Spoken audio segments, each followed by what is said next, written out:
उसमें क्या उखाड़ लिया था? तेज प्रताप यादव टिकटॉकर ने उनका विरोध किया था, कुछ उखाड़ पाए? पता नहीं इन्होंने क्या क्या दुनिया भर की सेना बना रही थी। लास्ट में जब उनका कथा हो रहा था तो पता चलता है इनके सेना वाले गांजा पी के सो रहे हैं। जो बिहार में अब चुनाव होने वाला है तो ये सिर्फ चुनाव में बिहार की जनता को ये लोग भड़काने का, बिहार की जनता को उकसाने का। तेजस्वी यादव की काबिलियत क्या है? तेजस्वी यादव से कम उम्र के हैं जो है बाबा बागेश्वर धाम। इस्लामीकरण करने का ये लोग प्रयास कर रहे हैं बिहार में, जो कि पूरे तरीके से असफल होगा। क्योंकि हमने देखा भैया, जब बागेश्वर धाम की कथा चल रही थी तो लाखों लाख की भीड़ आ गई। तो वो जोड़ने का काम कर रहे हैं और तेजस्वी यादव जैसे लोग जो तोड़ने का काम कर रहे हैं, उनको इसलिए विरोध कर रहे हैं। बागेश्वर बाबा को जानते हैं? हाँ। बिहार में उनको बहिष्कार करने की बात कही जा रही है। तेजस्वी यादव ने कहा कि बिहार आने नहीं देंगे। बागेश्वर बाबा गए भी बिहार, कह रहे नहीं आने दोगे तो यहाँ पर हम मठ भी बना लेंगे, घर भी बना लेंगे, यहीं रहेंगे। क्या रहेगा? तेजस्वी यादव जी तो पहले भी विरोध कर रहे थे और उनके विरोध करने का कारण कई करोड़ ये लगा लो कट्टर सनातनी जागरूक भी हो चुके हैं और वो विरोध भी कर रहे थे तेजस्वी यादव का। ये भाई बिहार की भूमि में, पावन धरा में जो माँ सीता ने जन्म लिया है, वहाँ पे आने का तुम कैसे मतलब रुकावट डाल रहे हो? कहीं ना कहीं वो यार हिंदुओं को जगाने का काम कर रहे हैं। ये लगा लो तेजस्वी यादव को पता है क्या चीज़ की दिक्कत है? किस चीज़ की दिक्कत है? मैं बताता हूँ। वो सोचते हैं कि भाई हिंदू एक ना हो, हिंदू जातिवाद में बटा रहे, सनातन की कोई आवाज़ उठाए तो उसका विरोध करूं, ठीक है, भारत अखंड राष्ट्र बने तो उसका विरोध करूं, भारत अगर हिंदू राष्ट्र बने तो उसका विरोध करूं। तेजस्वी यादव जैसे कई लोग, मानसिकता के लोग, जो आरजेडी जैसे लोग हैं ना, तो वो यही सोचते हैं फूट डालने का। और जैसे हमारे धर्मगुरु जी जो पे हलमत कथा कर रहे हैं, हलमत कथा करने के साथ साथ वो कई करोड़ सनातनियों को जागरूक करने का भी काम करते हैं और आह्वान कर रहे हैं कि भाई बिहार की जो राजधानी है पटना, पाटलिपुत्र, वो एक टाइम पे लगा लो सबसे पहले शुरुआत वहीं से, अखंड भारत की शुरुआत जो होती है वहीं से होगी। और जो हमारे धीरेन्द्र किशन शास्त्री ने जो बोला है, वो भाई लगा लो कोई भी आ जाए, कोई भी किसी का बाप के दम में नहीं है जो भारत को हिंदू राष्ट्र बनने से रोक ले, चाहे कितना भी। क्योंकि हिंदू राष्ट्र था, हिंदू राष्ट्र है, हिंदू राष्ट्र रहेगा। क्योंकि ये भूमि प्रभु श्री राम की है, माँ जानकी की है और महादेव पार्वती जी की है, राधा कृष्ण जी की है, ठीक है। तो ये साधु संतों की भूमि है, जैनों की भूमि है, सनातनियों की भूमि है। तो भाई यहाँ पे हिंदू राष्ट्र नहीं बनेगा तो क्या इस्लामिक राष्ट्र बनेगा? क्या राय रखेंगे जो तेजस्वी यादव कह रहे हैं बहिष्कार करेंगे, नहीं आने दिया जाएगा बिहार में बागेश्वर बाबा को? क्या राय है? सर अच्छा, आप मुझे एक बात बताओ, इसके पहले जब हुआ था बागेश्वर बाबा जी का वो कथा, उसमें क्या उखाड़ लिया था? उसमें तेज प्रताप यादव टिकटॉकर ने उनका विरोध किया था, कुछ उखाड़ पाए? पता नहीं इन्होंने क्या क्या दुनिया भर की सेना बना रही थी। लास्ट में जब उनका कथा हो रहा था तो पता चलता है इनके सेना वाले गांजा पी के सो रहे हैं। तो भैया ये सिर्फ बहानेबाजी है। ये सिर्फ जो बिहार में अब चुनाव होने वाला है तो ये सिर्फ चुनाव में एक कार्ड खेल रहे हैं। चुनाव में भारत की जनता को, बिहार की जनता को ये लोग भड़काने का, बिहार की जनता को उकसाने का। जो मेन मुद्दा बागेश्वर धाम जी ने डेवलपमेंट का लिया है और जो हमारे हिंदू की सेफ्टी सिक्योरिटी का लिया, उसको किसी न किसी तरीके से हटाने का, एक इस्लामीकरण करने का ये लोग प्रयास कर रहे हैं बिहार में, जो कि पूरे तरीके से असफल होगा। क्योंकि हमने देखा भैया, जब बागेश्वर धाम की कथा चल रही थी तो लाखों लाख की भीड़ आ गई। तो कहते हैं कि कथावाचक कम, चुनाव प्रचारक ज्यादा लगते हैं। सर ऐसे तो ये भी बोल सकते हैं कथावाचक कम और डेवलपमेंट वाले ज़्यादा लगते हैं, चुनाव के नेता ज़्यादा लगते हैं। क्योंकि भैया मैंने देखा उन्होंने अपने पैसे से भैया कितने लोगों का विवाह करवाते हैं हर साल। अभी कैंसर हॉस्पिटल तक बनवा दिया जहां कुछ नहीं था। तो भैया ये सारे पैसे लेके डेवलपमेंट कर रहे हैं, रोज़ हज़ारों लोगों को खाना खिलवा रहे हैं।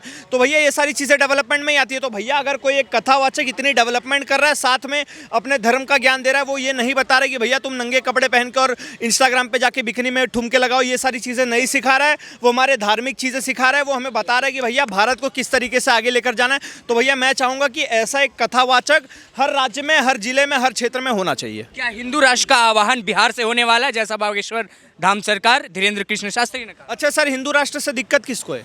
अभी हिंदू राष्ट्र नहीं है। 80% मेजॉरिटी हमारे भारत में आज भी हिंदुओं की है और 80% मेजॉरिटी होते हुए भी पत्थर किस पर चलता है? हिंदू पे चलता है। बहन बेटिया को पे किस पे लफ्जियात होता है? हिंदू की होता है। ज़मीनें हिंदू की कब्जाई जाती है, सरतन से जुदा हिंदुओं की होती है। तो भैया खतरा हिंदू से नहीं है, खतरा हिंदुओं को है, अन्य जो ये घूम रहे हैं उनसे। तो भैया मैं चाहूँगा अगर हिंदू राष्ट्र हो रहा है तो अच्छे तरीके से हो, ये जुमलेबाजी ना की जाए, जुमलेबाजी ना की जाए। क्या राय रखेंगे? बागेश्वर धाम सरकार का विरोध बिहार में हो रहा है विपक्ष के नेताओं से, आरजेडी के नेताओं से, क्या राय है? पहली बात तो मैं ये कहना चाहता हूँ कि तेजस्वी यादव की काबिलियत क्या है? तेजस्वी यादव से कम उम्र के हैं जो है बाबा बागेश्वर धाम उर्फ धीरेन्द्र शास्त्री जी जो है, उन्होंने इतनी छोटी उम्र में इतनी लोकप्रियता बटोरी जो है और इतने धर्म कर्म का काम कर रहे हैं। उन्होंने कैंसर हॉस्पिटल बनाया जो है वहाँ पे। उनको तो चुनाव प्रचारक बता दिया लोगों ने कि धर्म प्रचार नहीं, आप चुनाव प्रचार करते। भैया तेजस्वी यादव को अपनी सत्ता खिसकती हुई नजर आ रही, वैसे भी वो सत्ता से बाहर ही हैं। और बाबा बागेश्वर धाम की जो है कथावाचक के प्रोग्राम से जो है हिंदुओं में एकजुटता आ रही है। और बाबा बागेश्वर धाम जी ने पैदल यात्रा भी शुरुआत की थी, जो कि हिंदू जात पात की करो विदाई, हिंदू हिंदू भाई भाई, तो वो जोड़ने का काम कर रहे हैं। और तेजस्वी यादव जैसे लोग जो तोड़ने का काम कर रहे हैं, उनको इसलिए विरोध कर रहे हैं जो है तेजस्वी बाबा। यादव ने इतना तक तो कहा, कह रहे हैं कि मुसलमानों की ओर कोई आंख उठाकर तो देखे, मैं उनको दिखाऊंगा। भैया जो नवरात्रि के समय जो है मछली और मटन खा रहा हो, उससे इससे ज़्यादा और क्या उम्मीद रखी जा सकती है जो है। हिंदुस्तान में मुसलमानों को क्या दिक्कत है भाई, ये बताओ पहले। बांग्लादेश पड़ोसी मुल्क है हमारा जो है, वहाँ की जो प्रधानमंत्री थी मुसलमान थी, शेख हसीना, वो भारत में आई। अगर भारत से उनको दिक्कत होती तो भारत में क्यों आती? 56 मुस्लिम कंट्री देश है, वहाँ क्यों नहीं गए जो है? 56 मुस्लिम कंट्री में जो है भारत ही क्यों आई? क्या लग रहा है वोट बैंक बचाने के लिए, मुस्लिम वोट बैंक बनाने के लिए तेजस्वी यादव ऐसा कर रहे हैं? कभी धीरेन्द्र कृष्ण शास्त्री का विरोध, कभी मुसलमानों के संरक्षण देने की बात कि कोई आंख उठा कर देखे, बाकी किसी की बात नहीं करनी। हम तो ये कहते हैं सभी हिंदू सभी सनातनियों से एक अपील है मेरी कि जो है ऐसे लोगों को जो खाली मुस्लिम तुष्टीकरण की राजनीति करते हैं, उनको वोट ही मत दो। और क्या वो 20% वोट लेकर के जो है देश के प्रधानमंत्री या राज्य के मुख्यमंत्री बन सकते हैं क्या? उन लोगों को वोट ही मत दो जो है, जो तुष्टीकरण की राजनीति कर रहे हैं। जो सबका साथ सबका विकास की बात करे, उसके ऊपर ध्यान दे, और सनातनियों की बात करे, देश की बात करे, उसके ऊपर ध्यान देना चाहिए। हिंदू बिहार की जनता बागेश्वर धाम के समर्थन में है। भैया इतना बड़ा हुजूम आप देखे हैं, तो बिहार की जनता तो समर्थन में है ही है, तेजस्वी यादव के समर्थन में नहीं है जो है। और बिहार जो है, बिहार में शिक्षा की क्रांति भी थी। पाटलिपुत्र और नालंदा विश्वविद्यालय जो है बिहार में ही था जो है, जिसको ये मुगल आक्रांताओं ने पुस्तकालयों को जला दिया था जो है। तीन महीने तक जो है वो धो करके पुस्तकालय जले थे, 6 महीने तक जो है। बताइए क्या तुष्टीकरण की सीमा पर आ गए तेजस्वी यादव? जैसा कभी धीरेन्द्र कृष्ण शास्त्री का विरोध करते हुए देखा जाता है उनको, कभी कहते हैं कि मुसलमानों को हम संरक्षण देंगे, बाकी किसी धर्म की बात वो नहीं करते हैं। अच्छा, जब भारत मैच जीतता है तो उस पर तो कुछ टिप्पणी नहीं आती। जब भारत के अंदर जब कोई भी राज्य में जश्न मनाया जाता है भारत जीतने का, तब तोड़ फोड़ आगजनी करी जाती है, गाड़ी को जलाया जाता है, घड़े को फूका जाता है। उस पर कहाँ फेविकोल लग जाता है क्या? बिहार के गोपालगंज में कहीं ऐसे डिस्ट्रिक्ट में ऐसे आगजनी असामाजिक तत्व फैलाने का काम करते हैं, तो उस पर इनकी टिप्पणी लग जाती है। और वैसे संरक्षण तो ऐसे दे रहे हैं जैसे इनकी बुआ की औलाद हो, इनके घर के लोग हों, ये इनको जहर पाल के इनको बड़ा करने का काम करते हैं। इनके अपनी औलाद तो है, अपने तो ये धोखा दे रहे हैं। बिहार का होके, मातृभूमि का होके, और प्रभु श्री राम की भूमि से जो बिलोंग करते हैं, वही ऐसा दुर्भाग्य है, गद्दारी वाला काम करते हैं ना तेजस्वी प्रताप यादव, जो भी 8वीं फेल हैं। इनके तो क्या ही बोलूँ, इनका तो शब्द गाली देना भी बेकार है। गाली तो अपना ही मुंह खराब होगा इनका तो। एक बात बोल के ख़त्म करना चाहूँगा, अब मुगलमानों के कब्र में जाने की बारी है।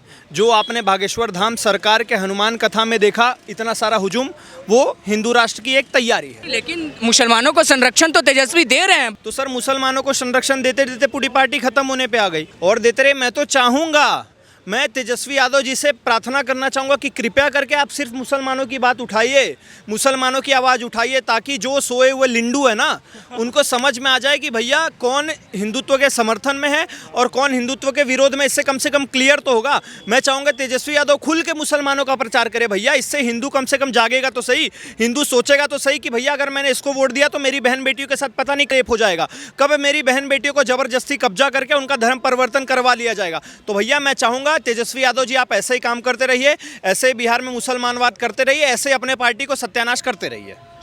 क्या राय रखेंगे? बागेश्वर धाम सरकार का बिहार में विरोध हो जाता है, तेजस्वी यादव विरोध कर देते हैं। ठीक है भैया सर। कहाँ से हैं? बिहार से? बिहार से। बिहार से हैं? अरे सब अपना अपना सोच, अपना अपना धर्म है। जब हिंदू राष्ट्र है तो हिंदू राष्ट्र रहना चाहिए। हिंदू राष्ट्र रहना चाहिए, धीरेन्द्र कृष्ण शास्त्री के समर्थन में हैं आप? हम लोग भी है भैया, समर्थन में है। देखिए, सीधी सी बात है, जो आज प्रधानमंत्री कहाँ पे? चरम पे। योगी जी कहाँ है? चरम पे। धीरेन्द्र कृष्ण शास्त्री जी कहाँ है? चरम पे। देवकी नंदन ठाकुर जी कहाँ है? चरम पे। जितने भी अच्छे अच्छे कार्य, अच्छे अच्छे जो बातें सिखाते हैं, जो धर्म का प्रचार करते हैं, जो सनातन की बात करते हैं और संविधान से चलते हैं, तो वो आज ऊंचाइयों पे है। और जो राम की टिप्पणी करता है, जो हमारे भारत के संविधान में प्रभु श्री राम का जो चित्रण है, गुरुकुल का चित्रण है, कृष्ण जी का चित्रण है, जो उसी का विरोध करता है, तो वो बिल्कुल नाले में और गड्ढे में डूबता जाता है। जैसे उनकी बुद्धि भी सपाट, ये लगा लो विनाश काले विपरीति बुद्धि जैसी जो नाकामियाँ जो बातें करते हैं ना, तो ये आरजेडी के कुछ लोग और विपक्ष के कुछ लोग ही करते हैं। तो इनकी बुद्धि होगी भ्रष्ट, ये कुछ भी अंड संड कुछ भी बोलते हैं, नशे भी करते हैं, गांजा मारते हैं, ठीक है, नॉन वेज दबा के खाते हैं, तभी तो इनकी बुद्धि भ्रष्ट हो रखी है। अच्छी चीज़ों में इनका दिमाग थोड़ी ना लगता है, हनुमान चालीसा थोड़ी ना पढ़ते होंगे आज तक। ये लगा लो इन्होंने धर्म का ज्ञान ऐसा भी होगा, इनके पिताजी इनके घर से कोई भी, ये लगा लो सूर्य भगवान को जल भी डाला होगा, अगर उसके 11 मंत्री भी बता देना तो मैं मान लूंगा अच्छे हिंदू हैं ये। इधर भी कुछ लोग खड़े हैं, उनसे भी राय ले लेते हैं। तेजस्वी यादव और राहुल गांधी जी के बारे में एक वर्ड कहना चाहता हूँ। अगर तेजस्वी यादव लालू परिवार से नहीं होते तो इनको चपरासी की भी नौकरी नहीं मिलती, और मुख्यमंत्री और डिप्टी सीएम बनना तो बहुत दूर की बात है। और राहुल गांधी जी भी अगर गांधी परिवार से नहीं होते जो है, एक वो पंच का भी चुनाव नहीं जीत सकते थे जो है। बस इतना ही कहना। ये जनता की राय आपके समक्ष हमने रखी, आप भी अपनी राय कमेंट सेक्शन में दे सकते हैं। बहुत बहुत धन्यवाद।